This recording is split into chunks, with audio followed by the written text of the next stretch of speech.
L'échiquier international, bienvenue à vous. Ce soir, nous vous proposerons une mise en abîme au cœur d'une tragédie, celle d'un peuple à travers les affres de la colonisation. Le génocide à Gaza a rappelé que le droit international a beau être défendu dans les principes, sa mise en pratique demeure un chemin de croix pour les victimes et livre un blanc-seing pour les bourreaux. Le peuple sahraoui doit faire face en effet à plusieurs obstacles.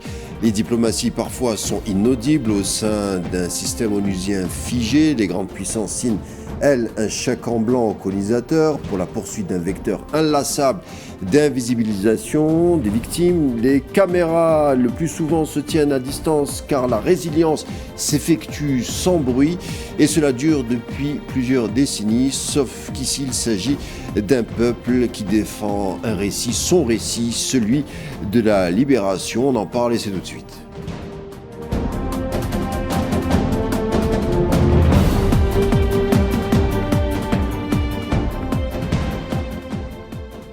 Le récit de la liberté chanté par le peuple sahraoui, et tout ceci est décrit magnifiquement dans un livre, Sahara occidental, un peuple brûlant de libération, dont l'auteur est ici avec moi. Il s'agit de Moustapha Aït-Moho. Bonsoir, merci d'avoir accepté notre invitation. Merci de m'avoir invité, bonsoir. On voulait parler de cet ouvrage qui convoque à la fois, bien entendu, les faits politiques, mais aussi l'histoire, l'identité, la culture et aussi certaines figures du combat sahraoui que peut-être la jeune génération connaît moins. Donc ce soir, on va essayer de présenter le tout avec vous. Alors, Moustapha Aït-Moho, première question. Vous avez dit que l'idée de ce livre vous est venue lorsque vous avez observé le massacre à Gaza qui s'effectuait depuis plusieurs mois. Depuis 2023, depuis le 7 octobre 2023, on a observé ce qui s'est passé à Gaza. On a vu combien de vies ravées comme ça par la soldatesque israélienne. On a vu ce déni pour tout un peuple, cette oppression, cette répression féroce. Et on a vu le silence.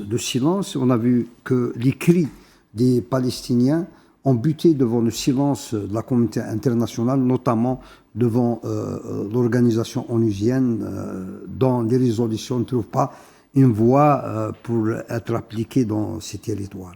Donc ce cri-là qui a attiré mon attention, et je me suis dit qu'il y a un conflit juste à côté de nous. C'est pas un conflit, c'est un grand problème de décolonisation que l'Afrique n'a pas encore réglé.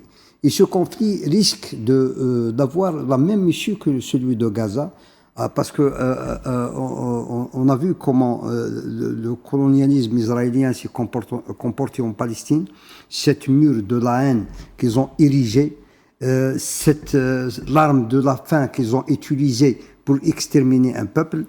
Et les mêmes ingrédients existent toujours juste à côté de nous en Afrique, au Sahara occidental. C'est pour ça que je me suis dit que devant toute cette rhétorique onusienne et tous ces articles écrits sur le Sahara occidental, on oublie toujours qu'il y a un peuple. Et ce peuple souffre au quotidien et qui demande que la justice soit faite, que son droit à l'autodétermination, comme stipulé par la charte onusienne, soit appliqué. Donc c'est pour ça que je me suis dit que les demandes de voix, d'aller dans ce sens, écrire cet essai et essayer un petit peu d'expliquer ce conflit au lecteur et de parler un petit peu des fondamentaux de ce conflit, de son aspect historique, c'est de faire appel à l'histoire comme argumentaire pour défendre justement le bien fondé de la cause sahraoui.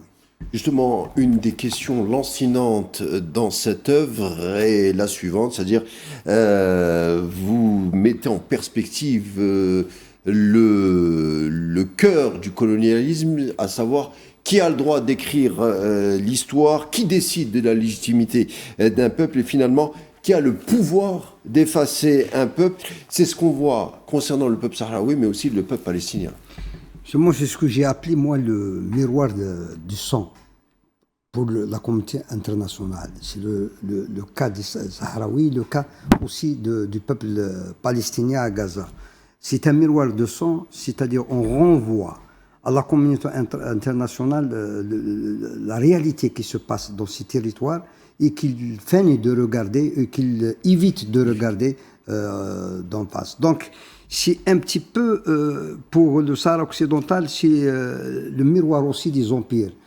C'est que ces empires colonialistes qui ont dominé un certain temps, pendant peut-être plus d'un siècle, aujourd'hui, essayent un petit peu de donner un autre récit à cette colonisation. Et on voit que cette même volonté d'effacement de l'histoire des peuples continue avec ce qui se passe au Sahara occidental et savamment entretenu par le colonialisme marocain.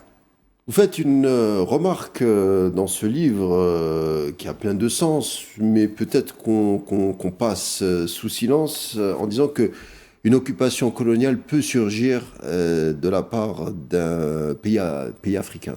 Oui, c'est ce que dit Vergès. Il dit qu'à un certain moment de l'histoire, le colonialisme a cédé devant les bourgeoisies nationales et que ces bourgeoisies nationales-là se sont érigées en nouveaux colonisateurs. C'est le cas du Maroc, qui est issu d'un mouvement de décolonisation. C'est un prétoctorat qui a débouché sur une décolonisation et qui se trouve maintenant dans la peau d'un colonisateur. Mais ce n'est pas n'importe quel colonisateur, c'est-à-dire c'est un colonisateur qui ressemble un petit peu au peuple colonisé, parce que ethnographiquement parlant, et le livre de Sofia Caratini, La République des Sables, est très évocateur sur cette question que le peuple Sahara occidental appartient à l'Afrique du Nord. Il est dans la périphérie de l'Afrique du Nord, mais foncièrement, sur le plan ethnographique, il est de l'Afrique du Nord. C'est des peuples arabo-berbères qui sont là, mais qui ont leur propre histoire, qui ont leurs propres coutumes, leur propre organisation sociale, etc., que le Maroc essaye par tous les moyens d'effacer, d'invisibiliser. Donc, c'est ça. La colonisation n'a pas été totalement vaincue. Elle est toujours là. Elle est toujours là. Elle a changé de forme. Elle est maintenant, si vous voulez, une colonisation, comment dirais-je, je perds le mot, sous-traitance, si vous voulez. C'est le Maroc, il est dans une situation de sous-traitance par rapport aux grandes puissances. Il est là, il joue le rôle à leur place. Voilà. Alors, Moustapha Ait Mouhoub, on parle ici d'un territoire auquel les Nations Unies en 1963 ont appelé à décoloniser. Cela s'est fait sous la pression de plusieurs pays du tiers-monde. Mais pourtant, aujourd'hui, en 2025, il y a un silence des médias concernant la question sahraoui. Il y a une résistance sahraoui, mais elle se fait sans spectacle. Et les médias mainstream, comme on dit, se tiennent un peu à distance. Est-ce que vous jugez qu'ils font partie de ce vecteur de la colonisation, ce silence médiatique? Oui, bien sûr. Il y a la colonisation par les médias. Le discours colonialiste, il continue autrement, par le mépris, l'indifférence, en occultant des conflits majeurs comme celui de la Palestine ou du Sahara occidental. On est dans le fait colonialiste. On est en train de soutenir une colonisation par le silence et par l'indifférence. Pourquoi on n'en parle pas du Sahara occidental? Je veux dire, on en parle bien entendu un tout petit peu, mais pourquoi on n'en parle pas comme mériterait l'injustice qui est faite à ce peuple, à la hauteur de l'injustice qui est faite à ce peuple? Peut-être, pour ne pas généraliser dans les rédactions, notamment en France ou en Espagne, les rédactions ils sont toutes affiliées au narratif imposé par leur diplomatie concernant le Sahara occidental. Et on connaît maintenant que le véritable protecteur du Maroc dans la colonisation Sahara occidental, c'est bien la France. Et elle ne le cache pas, le montre. La France elle a brandi 14 vétos contre l'autodétermination au Sahara occidental au niveau du Conseil de sécurité, c'est pour vous donner une idée. Et ces rédactions, pour ne pas, il y a peut-être des rédactions où les gens ne prennent pas très attention à ce conflit, à considérer comme un conflit à basse intensité.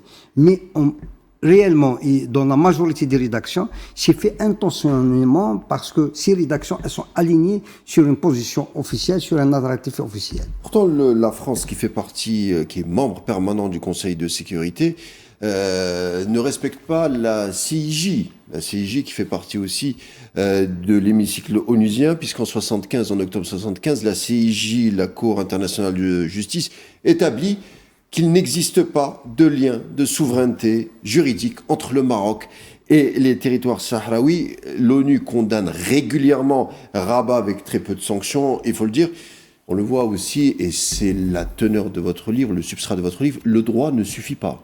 Il ne suffit pas. C'est le droit qui, s'il n'est pas adossé à une volonté politique réelle, il n'a aucun sens, il n'a aucun poids, il ne peut rien exiger, il ne peut rien imposer. Et le cas de la Palestine, encore une fois, et le cas du Sahara occidental illustre bien cette situation. Depuis 1963, on a inscrit le Sahara occidental comme territoire non autonome jusqu'à aujourd'hui, en passant par la première résolution en 1966, qui a stipulé le droit du peuple, qui stipulait le droit du peuple sahraoui à l'autodétermination. Et la même résolution a été à chaque fois renouvelée jusqu'à ce qu'on arrive à cette proposition d'autodétermination, pardon, de l'autonomie, de large autonomie. Le Sahara occidental, il a été toujours dans la rhétorique onusienne une question d'autodétermination. Et ça, les lignes n'ont pas bougé. Depuis 1991, où il y a eu le cessez-le-feu jusqu'à aujourd'hui, les lignes n'ont pas bougé. Au contraire, la question, la cause a régressé dans la sémantique utilisée par le Conseil de sécurité. Et tout ça démontre encore une fois que le système onusien figé n'arrive pas à s'imposer dans les conflits. Alors quand on lit votre livre, Sahara occidental, un peuple brûlant de libération, vous nous faites découvrir quelque chose qui paraît évident, et pourtant quand on traite le Sahara occidental, on oublie qu'il s'agit bel et bien d'un peuple, c'est-à-dire on le dit, on le répète, on l'assène, mais c'est un peuple avec des vies, des trajectoires différentes, et vous nous faites découvrir justement cette histoire, cette identité sahraoui propre, avec, vous avez des pages sur la musique sahraoui, des instruments comme le tabl ou le tidinit, ce sont des choses que connaît beaucoup d'ethnologues, mais le public peut-être est moins féru de ces instruments, et qui participent à cette résistance, c'est-à-dire qui nourrit la mémoire collective. Et vous nous faites aussi découvrir une des premières figures de la résistance sahraoui avec Shir Ma El-Ainin à la page 34. Beaucoup ignorent cette figure historique. Est-ce que vous pouvez nous en parler? Le Cheikh Ma El-Ainin est un leader charismatique du peuple sahraoui. C'est un soufi, c'est-à-dire c'est un mystique. Et comme toutes les résistances qui ont traversé l'Afrique du Nord dans le 19e siècle, c'était surtout des cheikhs soufis qui étaient à la tête, comme Cheikh Al-Haddad, en Algérie, les Ouled Sid Cheikh, etc. Mais Al-Ainin, il est dans cette lignée. Mais il était plutôt pour la résistance aux Espagnols. Il a organisé cette résistance qui n'a pas trop duré, mais c'était les prémices déjà d'une prise de conscience d'un peuple qui voulait s'imposer parce qu'on a voulu le faire disparaître, parce que le colonialisme espagnol qui s'est fait dans la périphérie du mouvement de colonisation après le traité de Berlin, a traité, si vous voulez, ce territoire comme des terra nullius, où il n'y a pas d'habitants. Ils ont prétendu qu'il n'y a pas d'habitants, il y a des tribus qui sont nomades, qui sont là, ils ne sont pas là. Donc ils n'ont même pas prévu une organisation administrative où il y a des écoles, où il y a des structures de santé au profit des populations. Même pas ça, c'était des casernements, des postes où il y a des soldats. C'était uniquement des infrastructures pour spolier les richesses du peuple sahraoui. Donc c'était ça un petit peu l'Espagne, et c'était ça les prémices de la résistance avec Mal-Ainin. On verra par la suite que à partir des années 60, comme l'Afrique du Nord en général et toute l'Afrique, il y a eu une élite sahraoui, une élite lettrée, à sa tête Bassiri, bien sûr. On a fait disparaître dans les années 70. C'est en 67 il a créé le mouvement de libération sahraoui. Et ce mouvement de libération sahraoui était créé par une élite d'étudiants qui étaient au Maroc, une bonne partie qui était au Maroc, dont Mohamed Saïd al-Bassiri, appelé Mohamed al-Bassiri. Et ce mouvement était le premier socle fondateur du mouvement nationaliste sahraoui. Moderne. Voilà. 1950-1960, il y a le vent de la décolonisation qui souffle un peu partout en Afrique et surtout au Moyen-Orient, mais principalement en Afrique. La résistance sahraoui s'organise et prend un tournant avec des figures qui fondent en 1967 le mouvement pour la libération du peuple sahraoui. Vous en parlez dans votre livre. On organise une répression, bien entendu. Ce sont les Espagnols. On n'entend pas trop souvent les sévices du colonialisme espagnol au Sahara occidental, mais on en parle aujourd'hui. Avec une journée sanglante, c'est le 17 juin 1970, c'est le soulèvement de Zamla. Zamla qui est un quartier populaire de l'Ayoun. Ce sont les Espagnols qui s'adonnent au massacre. Puis ils occupent les lieux jusqu'en 1975. Mais pourquoi vous incitez sur cette date du 17 juin 1975 ? C'est là où il y a eu le choc le plus sanglant entre les populations sahraouies et les soldats espagnols. Si vous voulez, ce choc a eu lieu à l'Ayoun. Il y a eu des morts, il y a eu des arrestations, il y a eu des assassinats. Et on a fait disparaître par la suite le leader charismatique de ce mouvement qui est Mohamed Bassiri. Donc c'était là où les leaders, si vous voulez, du mouvement nationaliste sahraoui ou l'élite sahraoui s'est rendu compte que le mouvement pacifiste ne pouvait pas aboutir. Devant l'ampleur de la répression, ils ont décidé d'aller vers d'autres sentiers, de scruter d'autres ciels, de voir d'autres moyens de lutte. Et c'était le Front Polisario en 1973. Bien entendu, on avance dans l'histoire. En 1975, la résistance s'organise. C'est la fin de la colonisation espagnole avec le traité de Madrid, où la Mauritanie et le Marzin rentrent dans l'équation. S'en suivra bien entendu la fameuse marche verte, où vous dites que c'est un mélange de happening, d'opérations d'intimidation, mais surtout une opération militaire déguisée. On ne parle pas trop de la Mauritanie, du poids de la Mauritanie dans la tragédie, en tout cas au départ du peuple sahraoui. La Mauritanie, son rôle au Sahara occidental était mineur. C'était un petit peu le Hassan II, le roi Hassan II, qui était un bonhomme redoutable, politiquement redoutable, qui ne voulait pas être seul dans cette entreprise dont il ne savait pas où est-ce que ça allait aboutir.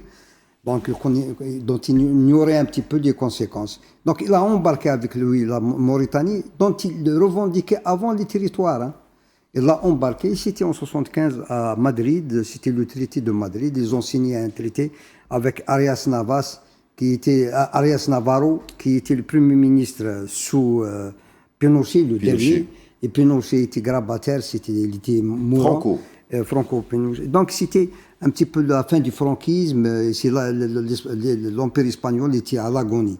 Donc là, il fallait, je dois rajouter un point. C'est symboliquement ce que le Maroc de Hassan II et la Mauritanie avoir signé avec Navarro, qui est considéré en Espagne comme le boucher de Malaga. Malaga, bien sûr. Et là, était derrière l'assassinat de plus de 4300 républicains, résistants républicains. Signé avec quelqu'un comme ça, qui a les mains entachées de sang, ça se voit que dès le départ, le plan allait dans le sens de la répression, du sang, du carnage, Le etc. plan était entaché. Voilà. Entaché.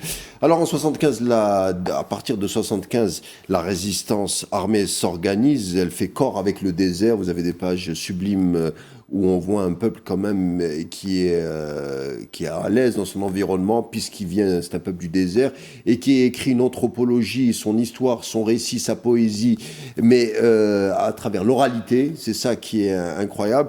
Et vous parlez aussi de certaines batailles, une résistance qui inflige de lourdes pertes aux unités marocaines. Vous parlez par exemple de la bataille de Gueltazmour, de Ben Anzaran, de Tishla, où il y a les grandes puissances occidentales qui épaulent la colonisation marocaine et même les unités militaires marocaines. Oui.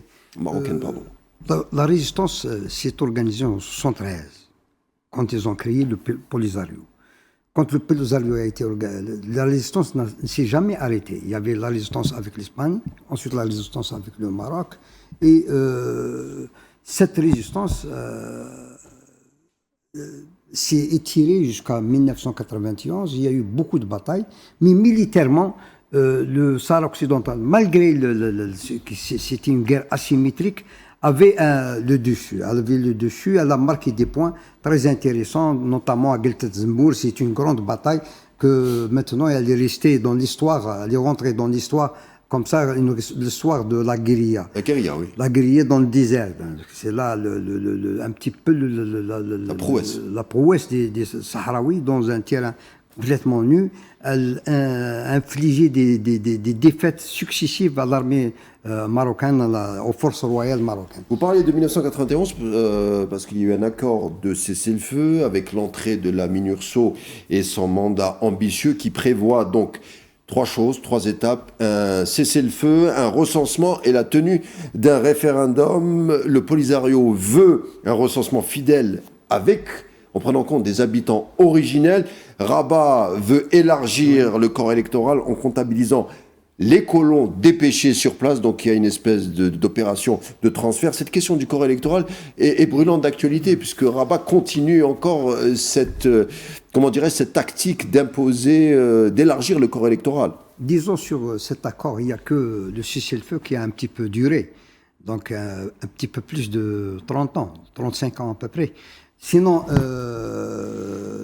les autres points du cessez-le-feu n'ont pas tenu.